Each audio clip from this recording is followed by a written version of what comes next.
Hello, dear friend. I'm so glad you're here.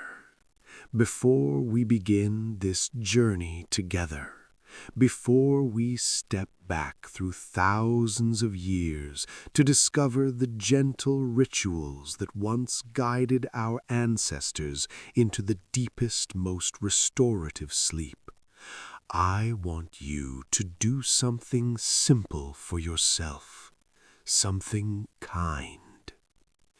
Find the most comfortable position you can imagine. Maybe that means shifting slightly to the left, or turning onto your side, or adjusting your pillow so it cradles your head just right. Maybe it means pulling your blanket up a little higher, feeling its weight settle over you like a soft embrace. There's no wrong way to do this. Just listen to your body. Let it tell you what it needs. Pause for breath. Good.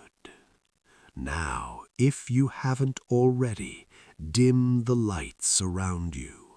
Let the brightness of day fade into the gentleness of evening, into the soft darkness that whispers, "It's time now, time to let go." If you're listening on a device with a screen, let that glow fade too. Close your eyes if you'd like, or simply let your gaze soften, unfocused, looking at nothing in particular. Sound cue, very soft wind, distant and gentle. Take a deep breath with me, in through your nose, slowly, filling your lungs with calm, with peace, with this present moment, and out through your mouth, releasing the day, the worries, the thousand small tensions you've been carrying without even realizing it. Again, in and out. Feel how your chest rises and falls, this ancient rhythm that connects you to every human being who has ever lived, who has ever lain down at the end of a long day and thought, "I need rest now." Your body knows how to do this. It has always known. For hundreds of thousands of years, your ancestors knew how to invite sleep, how to create the conditions for deep rest, how to honor the sacred transition between waking and dreaming. They had rituals, practices, gentle ceremonies that signaled to the mind and body, the day is done, it's safe now. You can let go. We've forgotten most of these rituals in our modern world. We've traded them for blue light and endless scrolling, for the belief that sleep is something we fit in between other, more important things. But tonight, we're remembering. Tonight, we're traveling back to a time when sleep was sacred, when rest was honored, when people understood that how you prepare for sleep matters just as much as the sleep itself. So settle in now. Let your breathing find its natural rhythm. Let your muscles begin their slow release, starting with your face, your jaw unclenching, your shoulders dropping away from your ears, your hands unfurling like flowers opening to moonlight. We have all night. There's nowhere you need to be, nothing you need to accomplish. Just be here, listen, and let these ancient stories carry you gently, softly, inevitably into the deep, healing sleep your body craves.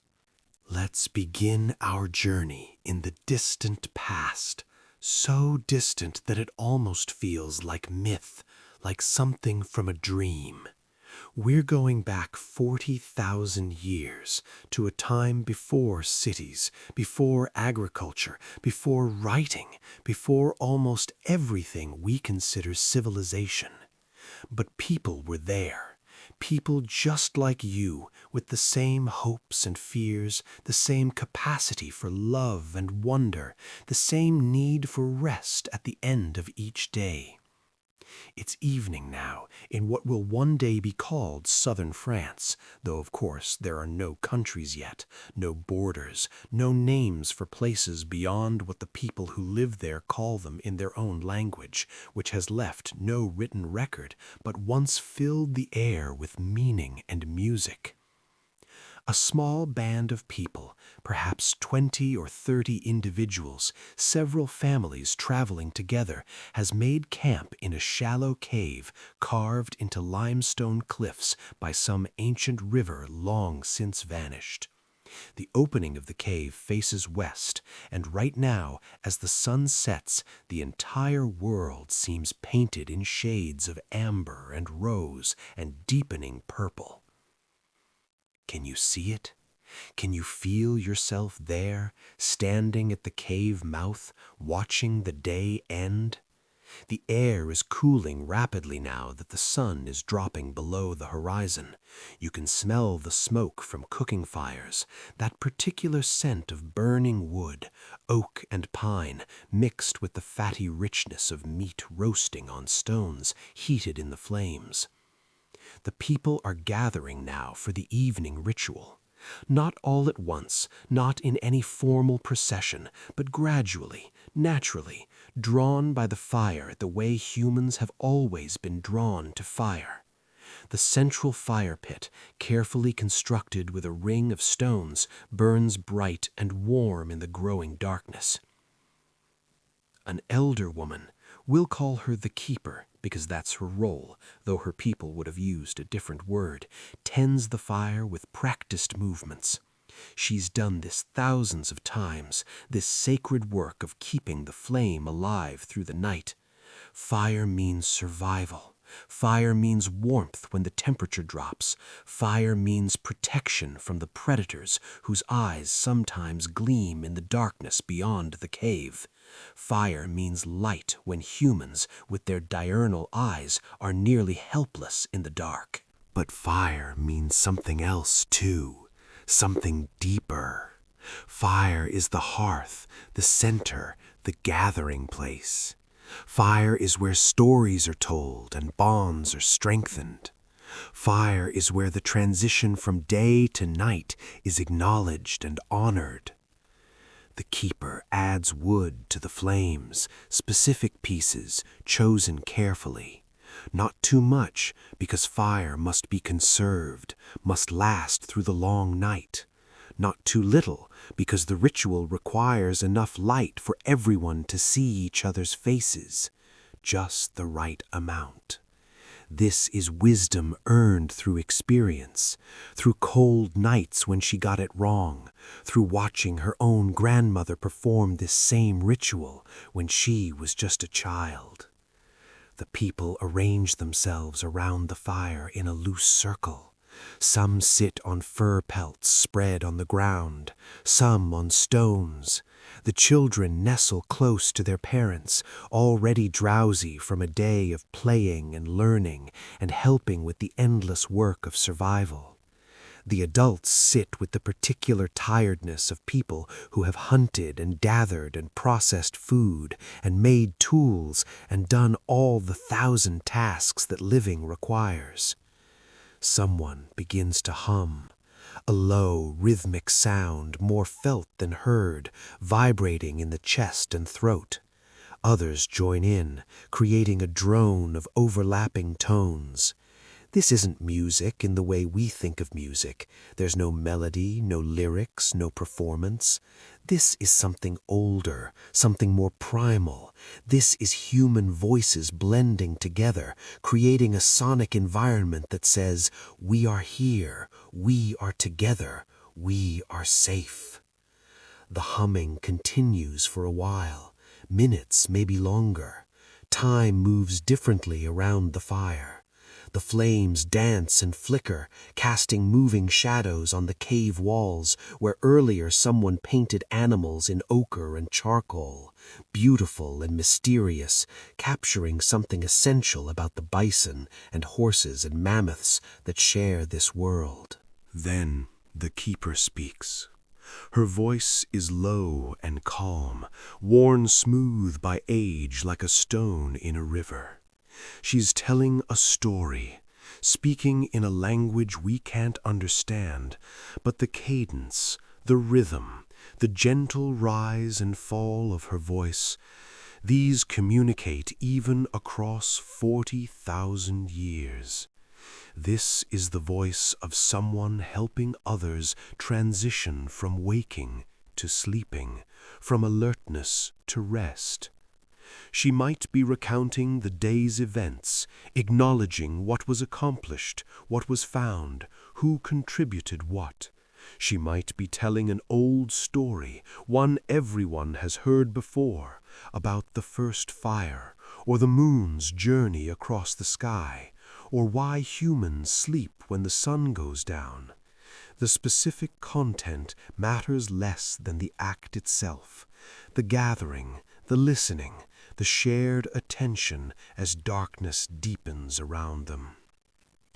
The children's eyes are growing heavy. Some have already dozed off against their mother's sides, lulled by the warmth and the voice and the deep security of being surrounded by their people. The adults are relaxing too, their bodies releasing the vigilance that survival demands during daylight hours. And here's what's remarkable, what modern sleep science is only now beginning to understand. This ritual wasn't just comforting or traditional, it was physiologically preparing everyone for deep sleep. The fire's warm light in the red-orange spectrum was allowing melatonin production to begin naturally. The rhythmic humming was regulating breathing, slowing heart rates, synchronizing the group into a shared parasympathetic state. The storytelling was quieting the analytical mind, allowing the imaginative, dreamlike consciousness to emerge. These ancient people didn't know about melatonin or circadian rhythms or the parasympathetic nervous system. They just knew, this works, this helps us sleep, this feels right. One by one, people begin to rise from the fire circle, not abruptly, not rushing, but in their own time, when they feel ready. They move to their sleeping areas, sections of the cave claimed by each family group, defined by fur pelts and woven grass mats and the particular arrangement of their few possessions. The keeper remains by the fire, banking it carefully for the night. She'll sleep near it, waking periodically to add wood, maintaining the flame through the dark hours. This is her gift to the community, her service, her sacred task. A young mother settles her 2 children onto their sleeping furs. The cave floor has been lined with dried grasses for insulation, then covered with the softest animal hides, rabbit and fox fur turned inward, providing warmth and comfort. She lies down between her children, one on each side, creating a nest of shared body heat. Before closing her eyes, she reaches up and touches the cave wall beside her sleeping place. There's a handprint there, made in red ochre, her hand pressed into pigment and then pressed to stone. She made it months ago, in a moment of inspiration or ritual significance we can't now understand. But touching it has become part of her bedtime ritual, a way of saying, I was here, I am here, I belong. Her breathing deepens. The children are already asleep, their small bodies completely relaxed, trusting utterly in their mother's protection. She listens for a moment to the sounds of the night, the crackling fire, the soft breathing of her people, the distant call of some night bird, the whisper of wind across the cave mouth. And then she lets go, surrenders to sleep. Deep, dreamless sleep at first, the kind that restores the body, that heals and rebuilds and prepares for another day of the beautiful, difficult work of being alive. Around her, the rest of the band sleeps too. 20 or 30 human beings safe in their cave, protected by fire and community and the simple rituals that bridge the dangerous gap between waking and sleeping.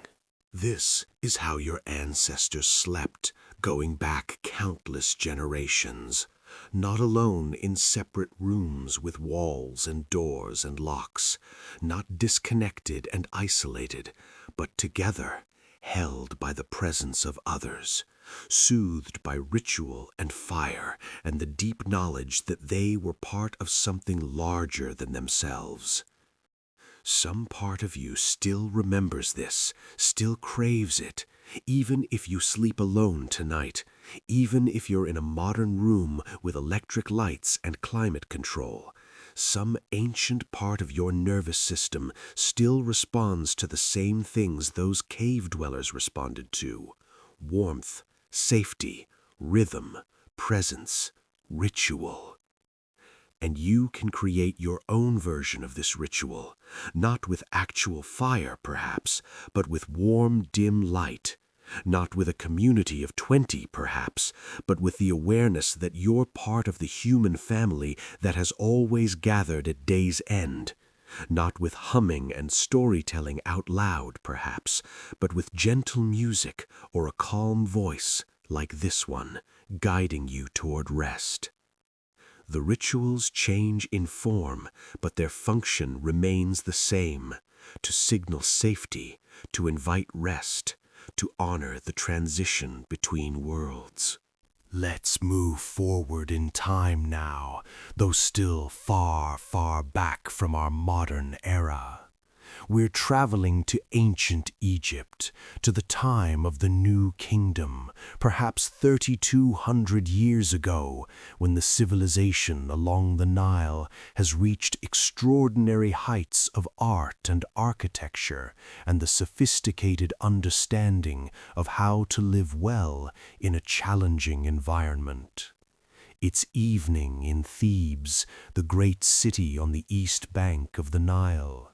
The sun, Ra, the sun god, whose daily journey across the sky defines the rhythm of Egyptian life, has just set behind the western mountains where the dead are buried, where the pharaohs sleep in their elaborate tombs, where sunset and death and the West are all intertwined in Egyptian cosmology. We're entering the home of a scribe named Amenhotep. Not a wealthy man, not a noble or priest or anyone of particular importance to history, just a skilled professional, a man who earns his living writing documents for others, recording business transactions and legal agreements and letters in the beautiful hieratic script that flows from his practiced hand. His house is modest but comfortable, mud brick walls plastered smooth and painted white to reflect heat, a flat roof where the family sometimes sleeps on hot nights, an interior courtyard open to the sky, rooms arranged around it for sleeping, working, storage. Amenhotep has just returned from the scribal offices where he works. His wife, Mutemwia, greets him in the courtyard. Their 2 children, a boy of 8, a girl of 6, run to him, and he embraces them with the particular joy of a father who genuinely loves his children, who looks forward to this moment all day while he's bent over papyrus in cramped hieroglyphs. The family has eaten their evening meal, bread and onions, some fish from the Nile, dates for sweetness, beer to drink. The meal was simple, but sufficient. Now comes the ritual that defines Egyptian evening life, the practice so fundamental to their culture that to skip it would be almost unthinkable. The washing ritual. In the courtyard stands a large ceramic basin filled with water from the Nile. Mutemwiya has added a handful of natron, a naturally occurring mineral salt that Egyptians use for everything from mummification to cleaning. The water is cool and slightly alkaline, refreshing in the evening heat that's just now beginning to ease. The children go first, as they always do. Mutemwiya helps them remove their linen garments, simple tunics, lightweight and practical in the Egyptian climate.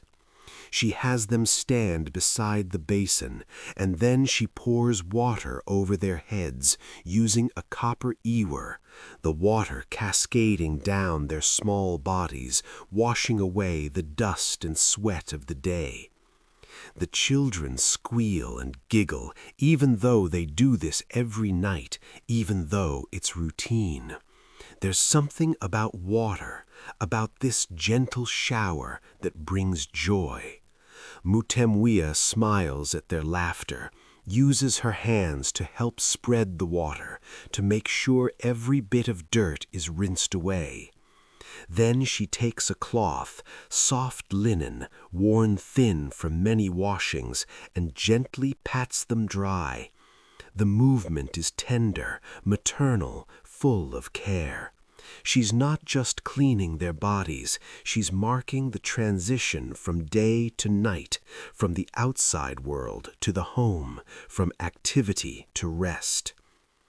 Clean body, clean sleep, she murmurs, repeating the phrase her own mother used with her when she was a child. The Egyptians believed that cleanliness was spiritual as well as physical, that washing removed not just dirt, but also the chaotic energies of the day, the bad fortune that might have attached itself to you in the marketplace or the street. The children are sent to put on their sleeping garments, lighter even than their day clothes, almost gossamer, designed to let air circulate in the warm nights. They go willingly, drowsy now, the washing having shifted something in them, a signal understood by their bodies. The day is ending. Now it's the adult's turn. Amenhotep removes his scribe's kilt, the pleated linen that marks his professional status. Mutemwiya has already removed her dress, and they stand together in the courtyard in the gathering darkness, husband and wife of many years, comfortable with each other's bodies, with this nightly ritual of care. She washes him first, pouring water over his head and shoulders, watching it stream down his back. She uses a paste made from crushed lily petals and oil, rubbing it gently into his skin, the scent floral and clean. Her hands know his body well, where he holds tension, where his muscles are sore from sitting hunched over his work all day. The washing becomes massage, becomes care, becomes a wordless expression of love. "You work too hard," she says softly, her fingers finding a knot in his shoulder. "And you don't," he replies, equally soft. "You keep this household running, raise our children, manage everything. I just write. You just keep us fed and sheltered," she says. "We make a good team." This small exchange, this quiet acknowledgement of each other's labor is part of the ritual too. The Egyptians understood that relationships needed tending, that appreciation needed voicing, that the evening was a time to soften the boundaries between husband and wife, to reconnect after a day spent in separate spheres.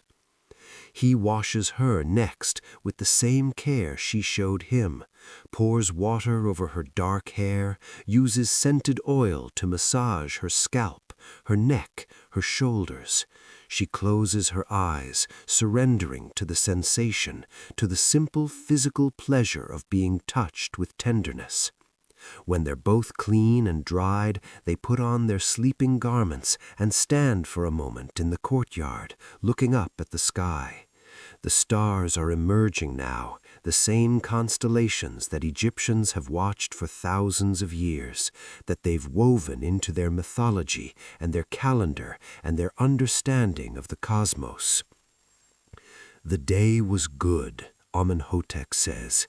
It's not quite a prayer, not quite a statement, something in between. The day was good, Mutemwia agrees, and tomorrow will come in its time. This too is ritual, this acknowledgement that today is ending, that tomorrow exists but doesn't need to be worried about now, that there's a natural rhythm to life that can be trusted. They go inside to check on the children, who are already in their beds, raised wooden platforms strung with rope, topped with linen sheets. The children are drowsy but not quite asleep yet. Mutemwia sits beside her daughter, strokes her hair, hums a soft melody that has no words, just pure sound, soothing and repetitive. Amenhotep sits with his son, places a hand on the boy's chest, feels it rise and fall with breath. "Sleep well, little scribe," he whispers. "Dream of beautiful things." Within minutes, both children are asleep. Their breathing deepens, their bodies go completely slack, their faces peaceful in the dim light of the single oil lamp burning in the room. The parents watch them for a moment, filled with that complex mixture of love and protectiveness and wonder that parents have always felt, will always feel, as long as humans have children. Then they retire to their own sleeping room, a small space, simple, but it's theirs. Their bed is more elaborate than the children's, a wooden frame with gilded details, a mattress stuffed with goose down, linen sheets so fine they're almost translucent, woven by Mutemwia's skilled hands over many months. They lie down together, the day's washing having left them feeling light, clean, renewed. The scented oil on their skin releases fragrance as their body heat warms it, lily and myrrh and something else, some mysterious plant whose name is lost to history. Amenhotep reaches for his wife's hand in the darkness, their fingers intertwined, familiar and comfortable. They don't need to speak. The day has been acknowledged. The children are safe. The house is secure. They are clean in body and spirit. Sleep comes easily after the washing ritual. It always has. The physical sensation of water, the care taken with the body, the transition marked so clearly, all of this signals to the mind that it's safe to let go now, that the day is truly done. The Egyptians knew this. They understood that the body is the temple of the soul, that caring for it is sacred work, that cleanliness creates the right conditions for the Ba, the soul, to safely leave the body during sleep and travel to the realm of dreams. Modern science would explain it differently, would talk about the cooling effect of water, lowering core body temperature, which promotes sleep onset, would discuss how touch and massage release oxytocin and reduce cortisol, would note that rituals create psychological boundaries between activities. But the effect is the same, whether you believe you're purifying your spirit or optimizing your neurotransmitters, washing before bed, touching your body with care and attention, marking the transition from day to night. These things work. They help. They invite the deep rest that your body needs. And you can do this too, in your own way. A warm shower or bath, washing your face and hands with intention, with presence, really feeling the water, the texture of the cloth, the scent of soap, applying lotion to your skin, taking time to notice your own body, to treat it with kindness, with gratitude for all it does for you. Small rituals, simple acts, but powerful in their cumulative effect, in the way they signal to your nervous system, it's time now, time to rest, time to let go. We're moving forward through time again, landing now in medieval Europe, perhaps 900 years ago, in a Benedictine monastery nestled in a valley somewhere in what we might now call southern Germany or northern Italy. The exact location doesn't matter. What matters is the life lived here, the rhythms that govern each day, the rituals that bridge waking and sleeping. The monastery is built of stone, solid and enduring, designed to last for centuries. Its walls are thick, its windows narrow, its architecture speaking of permanence and faith and the human desire to create something that outlasts a single life. Inside these walls, about 40 monks live according to the rule of Saint Benedict, a set of guidelines for monastic life written nearly 400 years before this moment, still shaping how these men structure their days. It's evening now. The last service of the day, Compline, the completion, has just finished in the monastery church. The monks have sung the ancient hymns, chanted the psalms, listened to a reading from Scripture, received a final blessing from their abbot. Now they process in silence from the church to the dormitory, walking through cloisters open to the evening sky. It's late autumn, and the air is crisp, carrying the scent of wood smoke from the kitchen fires and the earthy smell of fallen leaves. This is not magic. This is physiology.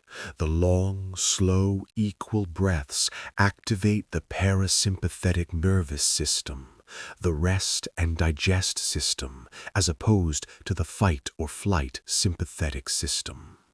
Heart rate slows, blood pressure drops, digestion improves. The body receives a clear signal. It's safe, you can relax, there's no danger here. But the students don't know about nervous systems. They just know this works, this feels good, this helps me sleep. Now, the teacher says, we shift to Chandra Bidana, moon breath, breathing only through the left nostril, the cooling side, the receptive side, the feminine side. This further calms the system, draws you deeper into rest. He demonstrates, using his right thumb to close his right nostril, breathing in slowly through the left, then switching fingers to close the left and exhale through the right, though the students will do it differently, inhaling left and exhaling left, the simplified version. The students follow, some struggling with the coordination, some finding it natural.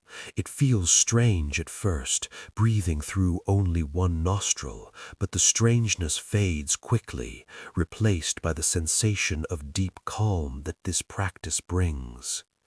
Feel the breath cool as it enters. Feel it warm as it leaves.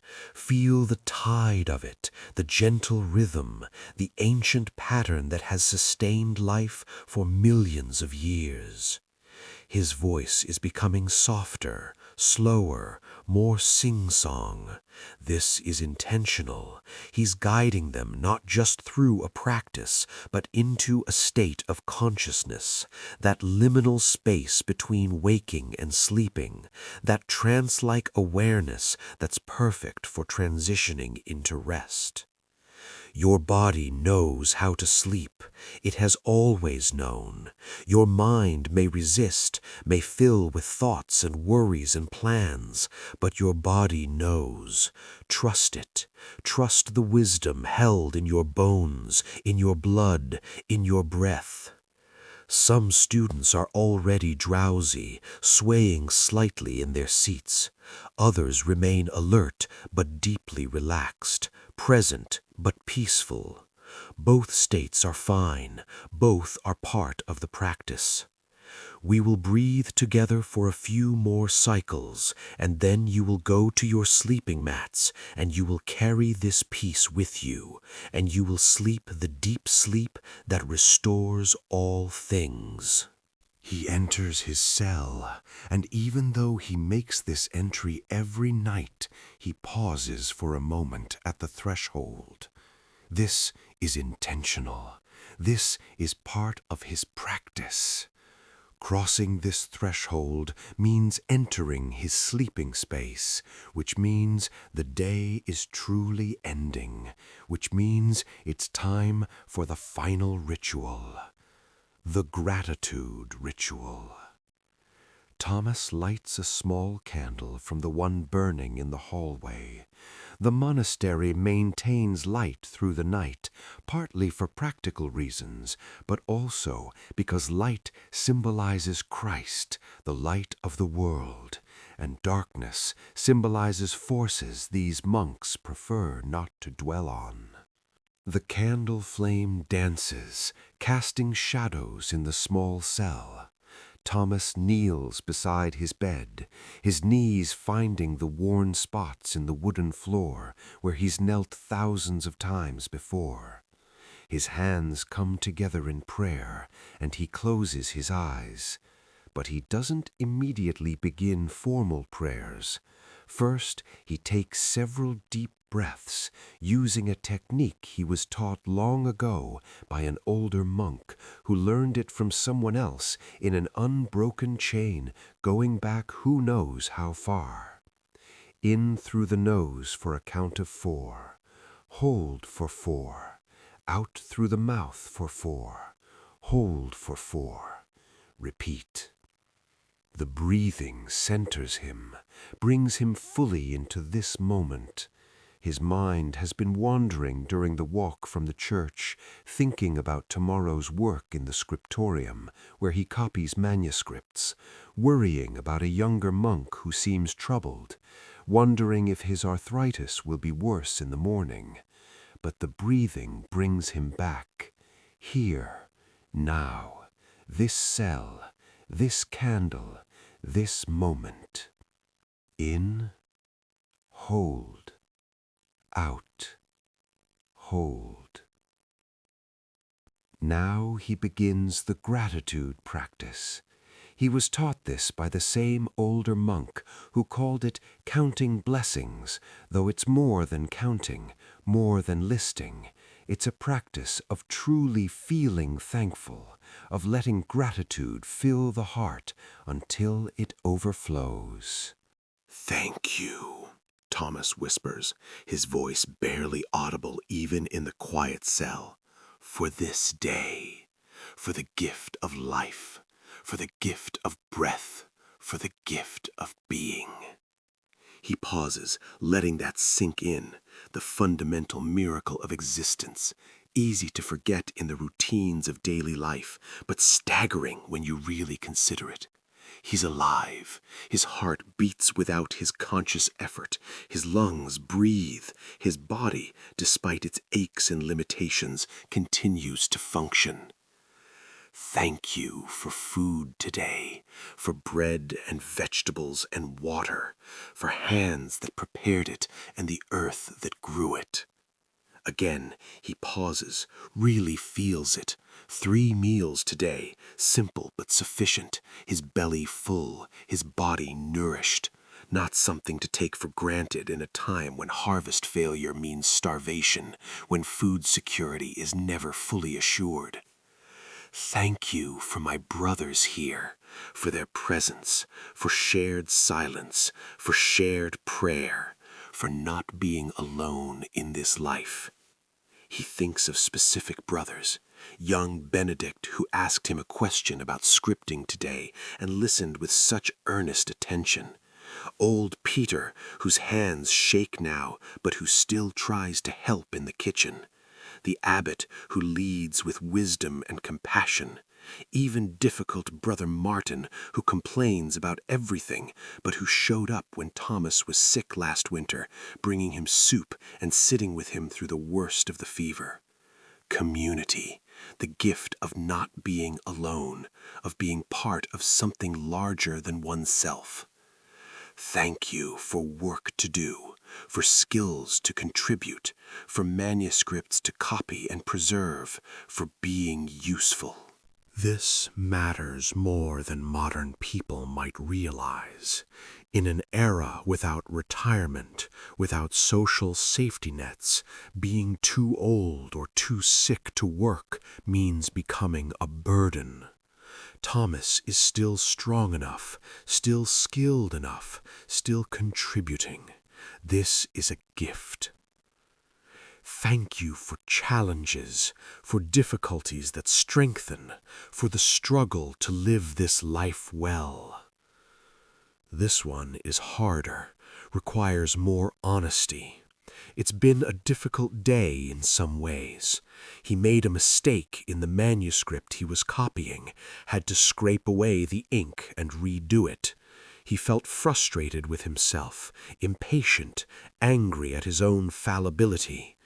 But even this is something to be grateful for, the teaching that comes through difficulty, the humility that comes through failure.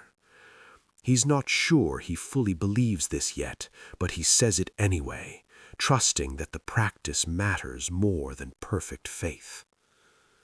Thank you for this bed, for rest, for the approaching sleep that will restore me, for dreams wherever they may carry me, for the promise of tomorrow, whatever it may bring. He sits back on his heels, still kneeling but no longer in the formal prayer position, just sitting with it all, letting the gratitude settle into his bones, not forcing it, not performing it, just allowing it to be real. Modern psychology would tell us that gratitude practices like this one actually rewire the brain over time, that regularly focusing on what's good rather than what's lacking creates new neural pathways, reduces anxiety and depression, improves sleep quality, enhances overall well-being. Studies would show measurable changes in brain scans, in cortisol levels, in reported life satisfaction. But Thomas doesn't know any of this. He just knows this practice helps. On nights when he does this gratitude ritual, he sleeps better. His mind is quieter. His heart is lighter. Whatever theology might say about why it works, the practical effect is undeniable. He rises slowly from his knees, his joints creaking slightly, and sits on the edge of his narrow bed. The mattress is stuffed with straw, covered with a rough woolen blanket. Not comfortable by modern standards, but he's used to it. Doesn't know anything else, would probably find a modern mattress strange and unsettling. He removes his outer habit, folds it carefully. Poverty means taking care of what you have, and places it on the stool. Underneath, he wears a simple linen tunic that serves as his sleeping garment. His feet are bare. The cell is cold, will be colder by morning, but the blanket is thick and his body generates sufficient heat. Before lying down, he makes the sign of the cross, a habitual gesture of protection and blessing. Then he extinguishes the candle, and the cell plunges into darkness, broken only by the faint light filtering under the door from the hallway. He lies on his back, hands folded on his chest, and for a moment simply lies there in the darkness, aware of his breath, aware of his body, aware of the silence broken only by the distant sound of wind, and from somewhere down the dormitory the soft snoring of another brother already asleep. His mind is quiet.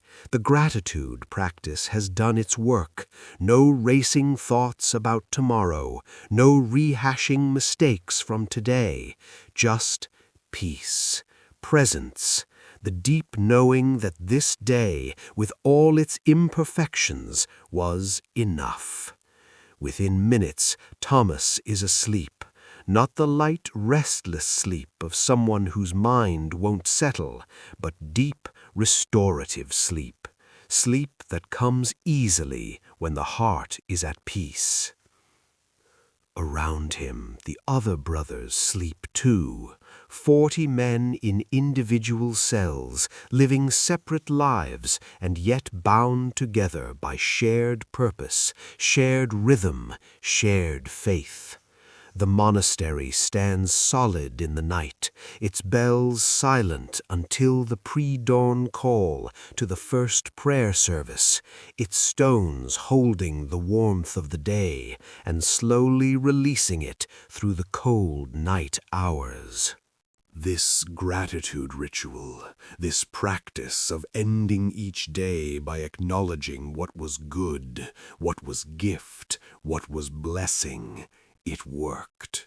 It still works, because the human mind has a negativity bias, has evolved to focus on threats and problems and what went wrong, all in service of survival. But survival isn't the same as flourishing. Flourishing requires intentionally directing attention toward what's right, what's good, what deserves appreciation. And you can do this too, right now if you'd like, or tonight before you sleep, tomorrow night, any night. Just pausing to notice, what am I grateful for today? What went well? What was gift? It doesn't have to be big things. In fact, the small things often matter more. The warmth of morning coffee, a kind word from a stranger, the fact that your body worked today, carried you where you needed to go, that you have a place to sleep, a roof over your head, enough food in your belly. Small things, simple things, but powerful in their accumulation. And when you end your day this way, something shifts, the mind quiets, the heart opens, sleep comes more easily, more naturally, more deeply. Try it if you'd like, or just let these words wash over you. Let them carry you deeper into relaxation, deeper into the space between waking and sleeping, deeper into rest. Our journey through time takes us now to ancient India, to the banks of the sacred Ganges River, perhaps 2,500 years ago.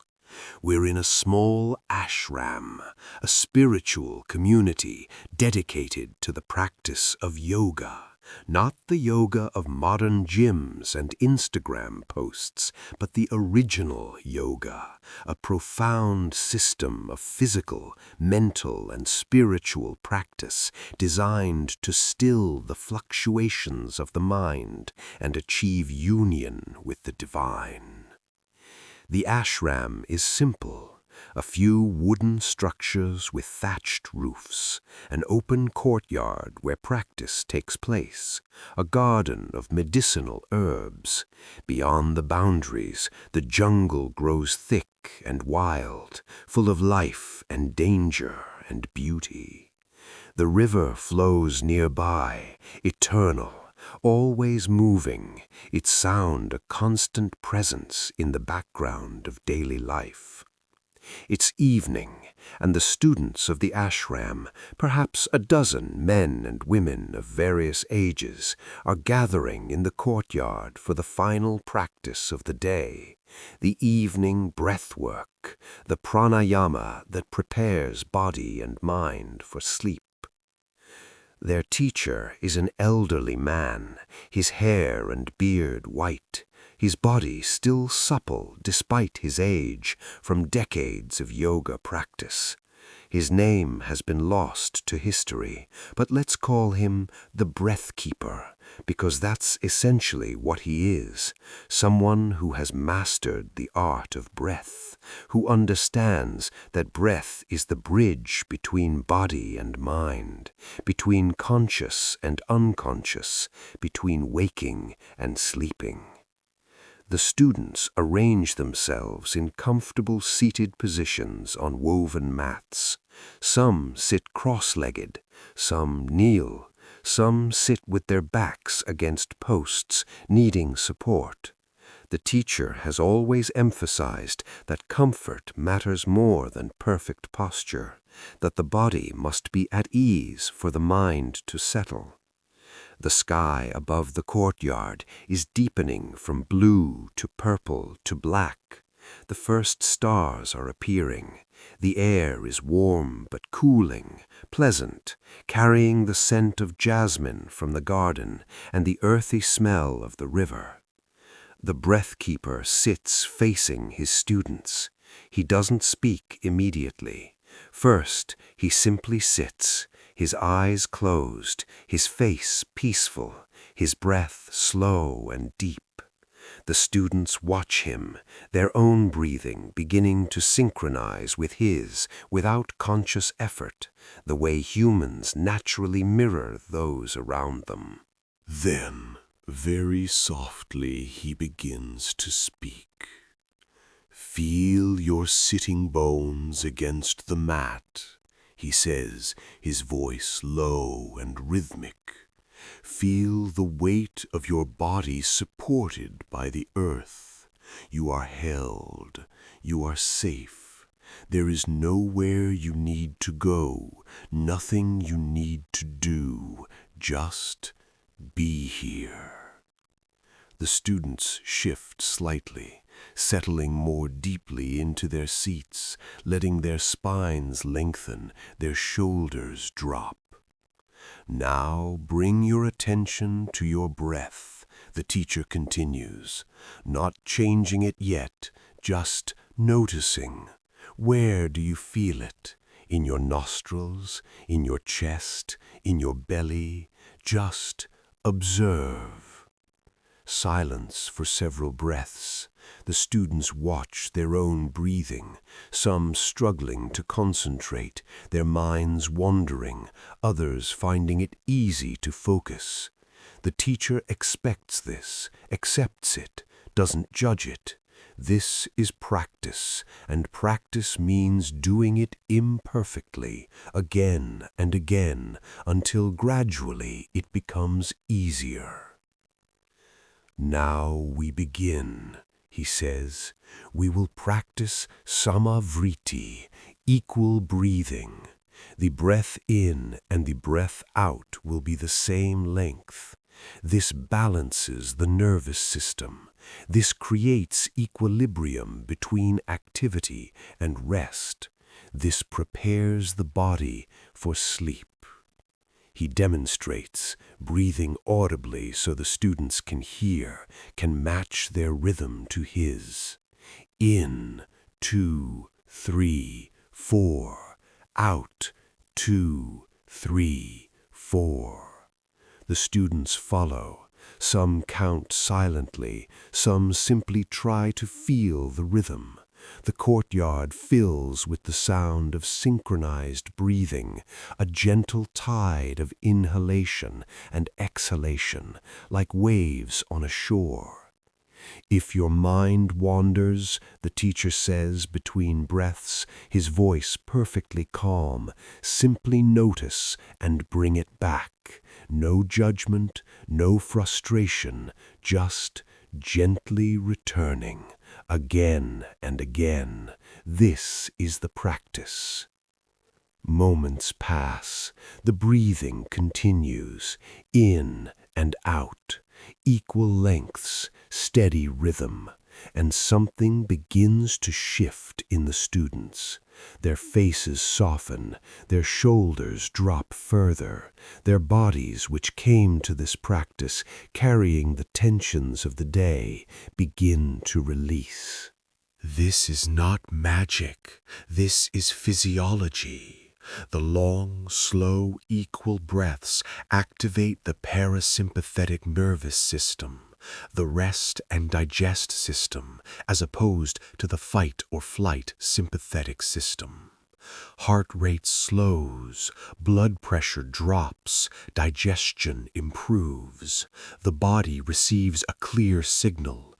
It's safe, you can relax, there's no danger here.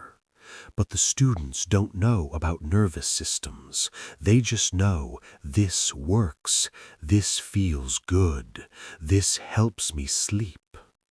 Now, the teacher says, we shift to Chandra Bedana, moon breath, breathing only through the left nostril, the cooling side, the receptive side, the feminine side. This further calms the system, draws you deeper into rest. He demonstrates, using his right thumb to close his right nostril, breathing in slowly through the left, then switching fingers to close the left and exhale through the right, though the students will do it differently, inhaling left and exhaling left, the simplified version. The students follow, some struggling with the coordination, some finding it natural.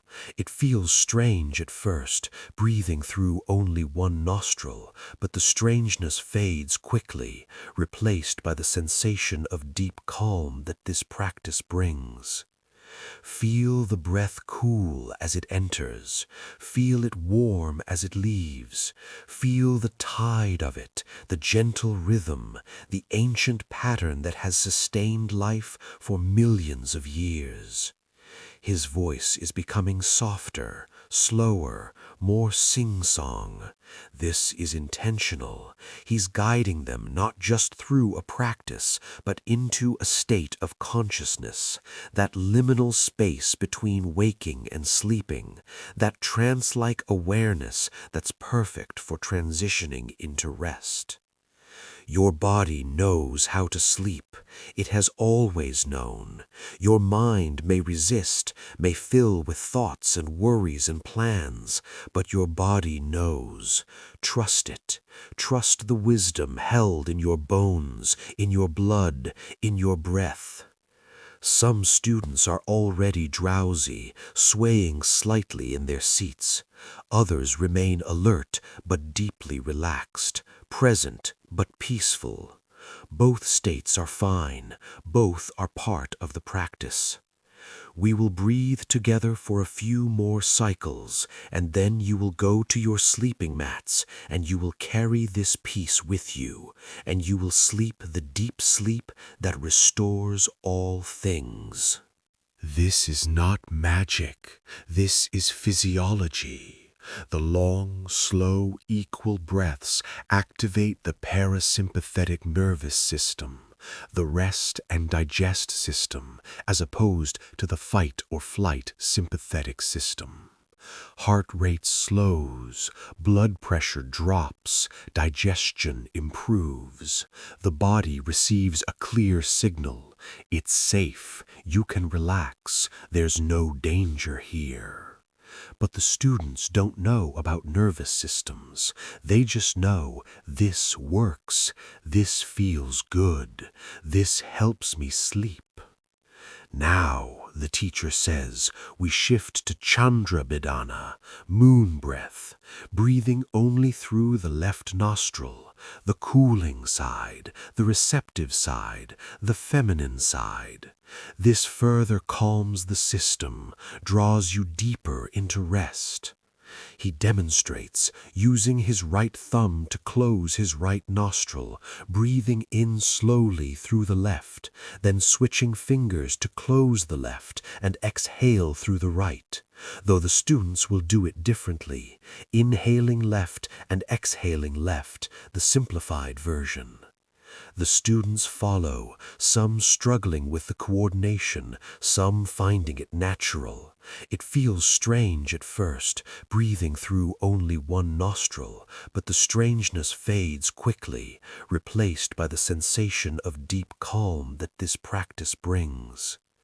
Feel the breath cool as it enters. Feel it warm as it leaves. Feel the tide of it, the gentle rhythm, the ancient pattern that has sustained life for millions of years. His voice is becoming softer, slower, more sing-song. This is intentional. He's guiding them not just through a practice, but into a state of consciousness, that liminal space between waking and sleeping, that trance-like awareness that's perfect for transitioning into rest. Your body knows how to sleep.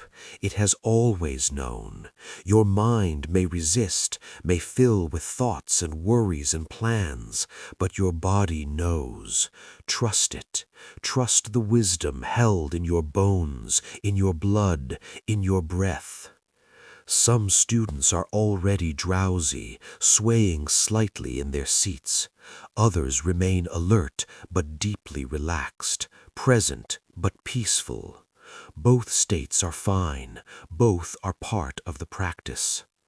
We will breathe together for a few more cycles, and then you will go to your sleeping mats, and you will carry this peace with you, and you will sleep the deep sleep that restores all things. The breathing continues. The stars wheel slowly overhead. The river murmurs its eternal song.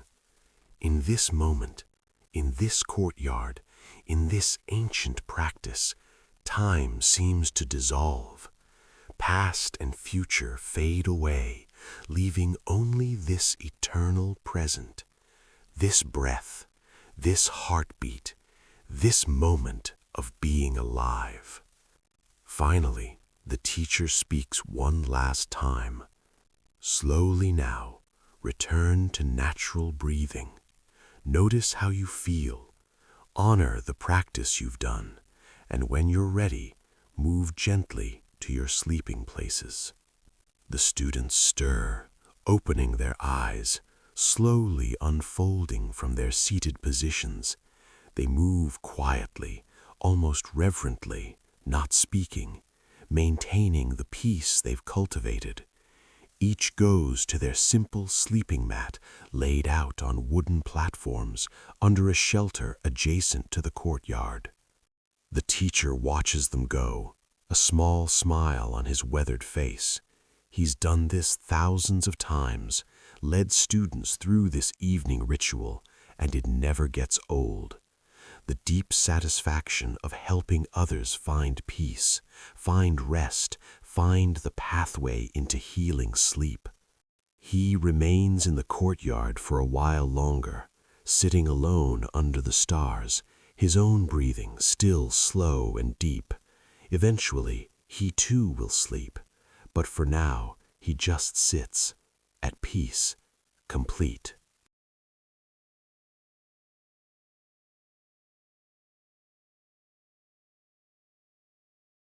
And so we come to the end of our journey through time, through the forgotten bedtime rituals that ancient humans used to sleep deeper. We visited the cave dwellers, gathering around fire, their voices humming into the darkness, creating safety through presence and warmth and shared ritual. We've sat with the Egyptians in their evening washing, water cascading over tired bodies, cleansing away the day, preparing for the sacred rest of night. We've knelt with the medieval monk in his small cell, counting blessings, filling his heart with gratitude, creating peace from within. We've breathed with the yogis beside the eternal river, slowing the rhythm, calming the system, bridging the gap between waking and sleeping. All of these rituals, different in form but the same in function, creating the conditions for deep rest, honoring the transition, inviting sleep rather than demanding it. Now, what they all have in common, what runs through all of them like a golden thread, is this: they took time, they created space. They treated sleep not as something to be gotten through, not as wasted hours, not as a necessary evil, but as sacred, as important, as worthy of ritual and attention and care. In our modern world, we've forgotten much of this. We try to go from full speed to sleep in an instant, from bright screens to closed eyes, from racing thoughts to peaceful rest. And we wonder why it's hard. But you can remember. You can create your own rituals, adapted to your time and place and circumstances, but drawing on the same ancient wisdom. Maybe it's dimming the lights an hour before bed. Maybe it's a warm shower, really feeling the water, caring for your body with intention. Maybe it's sitting quietly, acknowledging what you're grateful for, counting your own blessings. Maybe it's simply breathing, slow and deep, letting each exhale release a little more tension. Small rituals, simple acts, but powerful in their cumulative effect. Your body knows how to sleep. It has always known. For hundreds of thousands of years, your ancestors have been doing this, lying down at the end of the day and surrendering to rest. You carry that wisdom in your bones, in your DNA, in the deep knowledge that lives below conscious thought. Trust it. Trust yourself. Trust the process. Let your eyes close if they haven't already. Let your breathing slow, becoming deeper, becoming softer. Let your body sink into the surface beneath you, held, supported, safe. Let your mind drift like a leaf on a gentle stream. No effort, no striving, just floating. The ancient rituals were all pointing to this moment of letting go, this surrender, this trust, this sleep. You are safe. You are held. You can rest now. Sleep, dear friend. Sleep deeply. Sleep peacefully. Sleep.